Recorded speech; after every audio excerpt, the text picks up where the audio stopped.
มีជារឿងស្នេហ៍ដែលបន្ទាប់ពីផ្អែមទៅជាឈឺ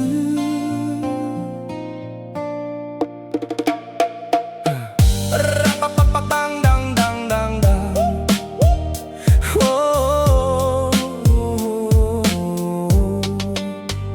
ខ្ញុំដើរមកឆ្ងាយតែចិត្តនៅតែស្រឡាញ់ញើសធ្លាក់លើមុខព្រោះជីវិតត្រូវតែប្រយុទ្ធខ្ញុំមិនមែនអ្នកល្អឥតខ្ចោះតែស្មោះត្រង់ពិតតែស្នេហ៍មួយនេះបែរជាធ្វើឲ្យចិត្តខ្ទេចខ្ទាំមនធ្លាប់សន្យាថានឹងនៅក្បែរខ្ញុំ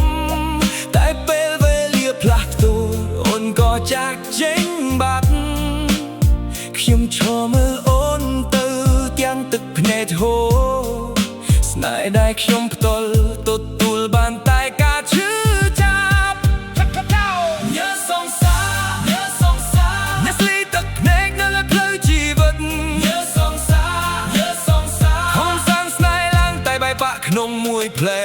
តខ្ញុំធ្វើការបែកញើសដើម្បីអនាគតយើងតែអនាគតនៅបែកជាគ្មានអូននៅក្បែរខ្ញុំសួរខ្លួនឯងរាល់យប់មិនដេកថាហេតុអ្វីស្នេហ៍ស្មោះត្រូវចាញ់ពីកុហកមនុស្សដូចខ្ញុំគ្មានអ្វីក្រៅតែចិត្តស្មោះតែចិត្តស្មោះនេះបែរជាខ្លាយជាចំណុចខ្សោយខ្ញុំរៀនទ្រាំឈឺដោយមិនបង្ហាញនរណាញ៉ាំខ្ញុំលាយទឹកភ្នែកតែគ្មានអ្នកយល់ទេ Yo ជីវិតមិនងាយទេត្រូវដោយឆ្លងភ្លើងបាត់ស្នេហ៍មួយមិនស្លាប់តែធ្វើឲ្យខ្លាំងឡើងខ្ញុំយកការឈឺចាប់ធ្វើជាកម្លាំងថ្មីផ្លូវណាមួយខ្ញុំ